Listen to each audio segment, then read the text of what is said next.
Hola, este es el segundo video correspondiente a la fase de construcción del modelo, la cual pertenece al proceso de implementación de sistemas inteligentes. En el video anterior habíamos visto a grandes rasgos cómo es la construcción de modelos usando aprendizaje automático o machine learning. En este video vamos a hablar primero de cómo se realiza la construcción del modelo cuando yo estoy aplicando o quiero aplicar inteligencia artificial tradicional.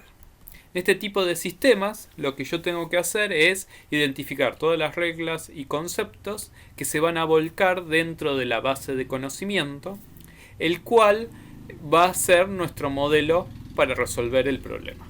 Entonces, yo por otro lado voy a tener el motor de inferencias, que va a ser el módulo que se va a ocupar de manejar todos esos hechos y reglas que van a estar en la base de conocimiento. Pero el motor de inferencia generalmente es genérico, o sea que yo no lo voy a hacer de forma específica para un problema o un proyecto puntual, sino que ahí voy a aplicar algoritmos de búsqueda bastante genéricos. Por ejemplo, puedo usar asterisco, primero el mejor, para tratar de seleccionar las reglas y hechos que se necesitan para resolver el problema. Entonces, lo que sí voy a tener que hacer es tratar de codificar de alguna manera todas esas reglas y conceptos para que queden registrados dentro de mi base de conocimiento. Obviamente que eso va a depender mucho del tipo de tecnología. En general se usa algún tipo de formalismo similar a la lógica de primer orden, por eso también vemos en otras clases hablamos de cómo se puede usar la lógica de primer orden para representar los conocimientos. Otras veces se puede utilizar un formalismo particular, que es muy parecido a cómo muchos lenguajes de programación definen if, o como hace Prolog, que es más parecido a funciones, ¿no? Bueno, en nuestro caso, acá lo que vamos a ver es un ejemplo con una herramienta que se llama CapaPC, que es una herramienta que permite construir sistemas basados en conocimientos o sistemas expertos tradicionales y que está asociado al uso de clases. Entonces yo lo que puedo hacer es definir un conjunto de clases. En este caso lo vemos por un ejemplo donde se trata de identificar un tipo de flor, un tipo de amapola, de acuerdo a ciertas características que tiene. Entonces por cada una de estas clases tengo definido atributos, tengo definidos métodos y tengo definido reglas. En estas reglas lo que voy a tener es cómo se combinan los valores de ciertos atributos para determinar ciertas conclusiones. El framework, CapaPC, lo que nos va a permitir hacer es propagar la información de las distintas reglas, determinar qué reglas conviene usar o no de acuerdo a los datos que tenemos definidos y así encontrar la solución al problema. Entonces, como les decía yo anteriormente, con inteligencia artificial tradicional la construcción del modelo es más manual porque uno tiene que codificar en este caso todas las clases, todas las reglas usando la terminología y la codificación correspondiente a la herramienta. Con la inteligencia computacional, los algoritmos genéticos, va a pasar algo parecido. En el caso de los algoritmos genéticos, que es el algoritmo que vimos correspondiente a inteligencia computacional, también hablamos de redes neuronales artificiales, pero como las redes neuronales artificiales son de machine learning, ahí se hace la construcción del modelo de manera automática. En cambio, en un algoritmo genético no tiene la capacidad de aprender y todo el conocimiento del problema va a estar dado por la estructura del cromosoma y la función de aptitud. Entonces, yo tengo que definir esas dos cosas que van a tratar de representar un modelo simplificado del problema que yo quiero resolver. Digo simplificado porque a veces es muy difícil volcar todos los conocimientos que tengamos sobre el problema dentro de una estructura de un cromosoma y de una función de aptitud. Esta definición se tiene que hacer con mucho cuidado porque el cromosoma y la función de aptitud va a ser la principal fuente de conocimiento sobre el problema que queremos resolver. Los operadores de generar la población inicial, selección, cruzamiento, mutación, criterio de paro y análisis de la evaluación o evaluación de la población final son genéricos. Solo en la estructura del cromosoma y la función de aptitud es donde yo voy a poner el conocimiento del problema que quiero resolver. Entonces, en estas dos cosas yo tengo que volcar el conocimiento, pero no tiene que ser perfecto. O sea, por eso antes hablé de un modelo simplificado del problema. Si yo quiero lograr algo perfecto, sería lo ideal. Pero es preferible que se correspondan al problema, que no haya ningún error, ningún bug al momento de definir el cromosoma y la función de aptitud, más que sea perfecto. Si nosotros tenemos algún error al momento de definir estas cuestiones, lo que nos puede llegar a pasar es que el algoritmo va a encontrar una solución correcta, pero para el problema equivocado.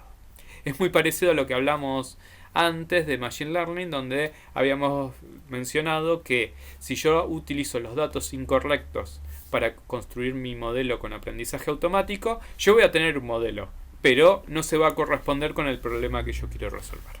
En este caso, el problema puede ser que yo vuelque reglas, heurísticas o algún tipo de definición incorrecta dentro de mi función de aptitud, y eso genera que al momento de evaluar las posibles soluciones, los individuos o cromosomas, se le dé más valor a una solución que no es la mejor, y eso puede ser que el algoritmo me termine diciendo, mira, para mí la mejor solución es esta, cuando en realidad no lo es.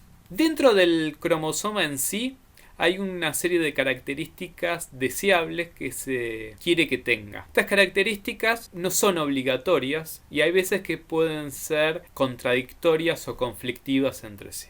Entonces hay que ver a qué uno le gustaría darle mayor hincapié de acuerdo al problema o proyecto donde uno va a trabajar.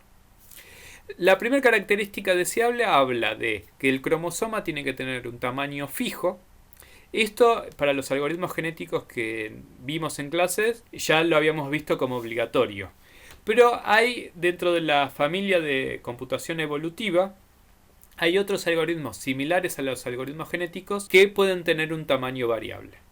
De todas formas, se recomienda que tengan un tamaño fijo. Y que ese tamaño sea el mínimo posible, o sea, que tenga poca redundancia, que sea conciso. ¿Qué quiere decir esto? Que dentro de la estructura del cromosoma solo pongamos atributos o características que sean relevantes para resolver el problema.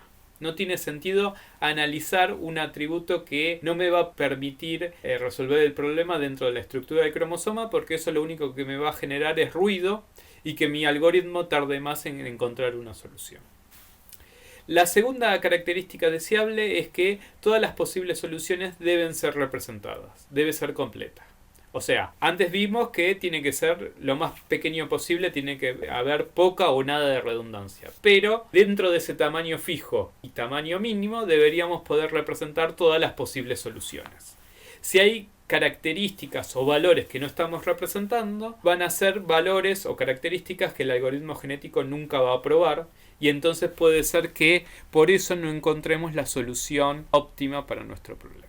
Tercero, como característica deseable, tenemos evitar representar soluciones inválidas, o sea, tener coherencia. Esto es una característica deseable que muchas veces no se puede evitar, pero bueno, es una recomendación. Lo que hay que tratar de hacer es que en los valores que van a tomar los genes, la probabilidad de que aparezca una solución inválida, o sea, una combinación de valores binarios que me genere un individuo inválido, sea muy baja. Hay veces que para eso se puede utilizar un poco de redundancia. Es decir, por ejemplo, yo tengo que representar 3 valores posibles, entonces voy a necesitar 2 bits. Pero en esos bits me pueden generar 4 valores posibles. Entonces hay una combinación de bits que no estaría usando. Lo que puedo hacer es que si yo tengo los 3 valores que son verde, rojo y amarillo, lo que puedo hacer es asignarle una combinación para verde, una combinación para rojo, una combinación para amarillo y una nueva combinación para verde. Entonces verde tiene el doble de chances de que aparezca. De esta manera yo evito generar soluciones inválidas y le doy más posibilidades que la solución que se genere sea verde. Si yo ya sé que verde es una característica que puede ayudarme a encontrar la mejor solución, capaz que eso de hecho me sirve para que se encuentre más rápido una solución con verde. Pero si la solución ideal no es verde, no voy a tener problema porque también estoy representando al rojo y al amarillo. Con menos probabilidad de que aparezca, pero lo estoy haciendo. Bueno, la cuarta característica dice, todas las soluciones deben tener la misma posibilidad de ser generadas, uniformidad. Ahí tenemos el conflicto con como yo traté de representar soluciones inválidas. O sea, si yo quiero que no se generen soluciones inválidas y hago que el verde tenga el doble de chance, pero por otro lado me dice que quiero uniformidad, que todos tengan la misma probabilidad, bueno, ahí estoy chocando. Ahí le tengo que ver a qué le tengo que dar más importancia. Si no, lo que puedo hacer es dejar que se generen soluciones inválidas y después tener cuidado de la manera como vamos a penalizar las soluciones que tienen combinaciones que no se corresponden con la realidad, que eso ahora lo vamos a ver con la función de aptitud. Por último, como característica deseable para el cromosoma, tenemos que sea fácil de interpretar, o sea que sea sencilla. Ahí hay veces conviene evitar hacer codificaciones muy complicadas y tratar de usar una representación que sea lo más directo o intuitiva que se pueda aplicar. Bueno, con respecto a la función de aptitud, también vamos a tener una serie de características deseables para considerar. La primera dice, utilizar de la mejor manera posible el conocimiento del problema, o sea, la aplicación de la heurística. Como yo les decía antes, en un algoritmo genético la función de aptitud y la estructura del cromosoma son la principal fuente sobre el problema. Entonces hay que tratar de ver cómo codificar esa función de aptitud usando la manera más intuitiva, más sencilla. Si nuestra heurística está definida en funciones matemáticas, la función de aptitud puedo implementar usando una o más funciones matemáticas. Si mi heurística está definida por un procedimiento, la función de aptitud la voy a definir como un procedimiento. Si son reglas, voy a aplicar reglas. Entonces, usarlo más directo y no tratar de reconvertir algo que ya tengo, lo cual después me puede llevar a que cometa errores. Obviamente, que la segunda característica es obligatoria, que dice que la función de aptitud tiene que ser consistente con el cromosoma. O sea, la función de aptitud se deberían evaluar las características que están representadas en el cromosoma. Si no hago esto, después puedo tener problemas porque al momento de calcular el valor de aptitud no voy a estar obteniendo los valores correctos. La tercera característica dice reducir la influencia de ruido, o sea, robustez. Ahí lo que quiere decir es que hay que tratar que la función de aptitud no tenga errores al momento de la implementación y que se esté evaluando bien cada uno de los individuos y las combinaciones de valores que tenga. Para eso a veces no viene mal hacer una prueba de la función de aptitud, tirarle individuos generados al azar y analizar si lo que está generando es correcto o no. Entonces de esa manera vemos qué tanta robustez tiene. En último, dice, pequeños cambios en las características deben generar pequeños cambios en la valoración. Es decir, tiene que tener una causalidad fuerte o adyacencia. ¿Qué quiere decir esto? Es bastante sencillo y a veces uno se lo olvida. Lo que dice es que si yo tengo dos cromosomas donde lo que cambia es un valor de un solo bit, o sea, en uno tiene una característica que tiene un 0 y en el otro tiene un 1, el valor de aptitud que tiene cada uno de estos individuos tiene que ser bastante parecido, porque un pequeño cambio en el cromosoma me genera un pequeño cambio en la aptitud. En cambio, si yo tengo un individuo que tiene todos valores en 1 y el otro tiene todos valores en 0, el valor de aptitud que deberían tener debería ser muy distinto entre sí. De esta manera, al hacer esta causalidad fuerte o adyacencia, lo que va a pasar es que al algoritmo genético le va a resultar más sencillo encontrar las mejores soluciones, porque va a saber que si cambia un poquito el bit de 1, puede hacer que cambie un poquito para que suba o para que baje. Pero si yo no aplico esta de la causalidad fuerte, y cambiarle un bit, el valor de aptitud cambia de golpe, eso puede llegar a pasar con la penalización. O sea, por cambiarle un bit, lo penalizamos si le ponemos un valor de menos 100 cuando antes de cambiarlo tenía un valor de 20. Puede ser que al algoritmo genético se pierda, diga, y ahora no sé por dónde conviene probar. Entonces, siempre conviene hacer esto de la causalidad fuerte, donde pequeños cambios en el cromosoma genera pequeños cambios en la aptitud. Bueno, y por último, la penalización, que yo también les mencionaba recién, hay que hacerlo de manera correcta. Muchas veces la penalización se aplica a la pena de muerte. ¿Qué quiere decir eso? Que si yo veo que hay un individuo que tiene un valor inválido, o sea, dentro de un gen hay una combinación inválida, le pongo un valor muy bajo y malo. Entonces le pongo a todos menos 100. Si hago eso, el algoritmo genético no sabe distinguir cuál es un individuo malo de uno peor. Porque yo puedo tener otro que tiene dos combinaciones inválidas y ese también va a valer menos 100. Entonces lo que conviene hacer ahí es usar niveles de penas. O sea, aplicar distintas penas de muerte o distintos grados de penas de acuerdo a qué tan mal están los individuos. Entonces, si tienen una combinación inválida, le pongo menos 20. Si tiene 2, le pongo menos 40. Si tiene 3, le pongo menos 60 y así. Esos valores que yo le voy asignando a las penas pueden ser valores constantes, que durante toda la corrida van a ser iguales, o pueden ser adaptativos. Si son adaptativos, pueden ser que el valor de la pena cambie a medida que yo voy ciclando más. Entonces al principio puedo ponerle una pena más suave, pero a medida que voy ciclando más le pongo una pena más fuerte, porque a medida que yo voy avanzando en la corrida no quiero que aparezcan individuos válidos. O que sea adaptativo considerando qué tan buena es toda la población. Si toda la población es media mala, le pongo penas un poco más bajas. Si toda la población es buena y tengo un individuo inválido, ahí le pongo una pena peor. Porque ese no me sirve y entonces lo quiero descartar. De esta manera, manejando distintos niveles de penas constantes o adaptativas, lo que le logro dar al algoritmo genético es un conocimiento sobre los grises, y de esa manera el algoritmo puede elegir con mayor cuidado cuáles son los individuos o cromosomas que debería tomar para hacer la mutación y el cruzamiento, que en cambio si yo lo hago con una pena y todas iguales, no logro que genere. Bueno, entonces esto es para que lo tengan en cuenta al momento de implementar un algoritmo genético.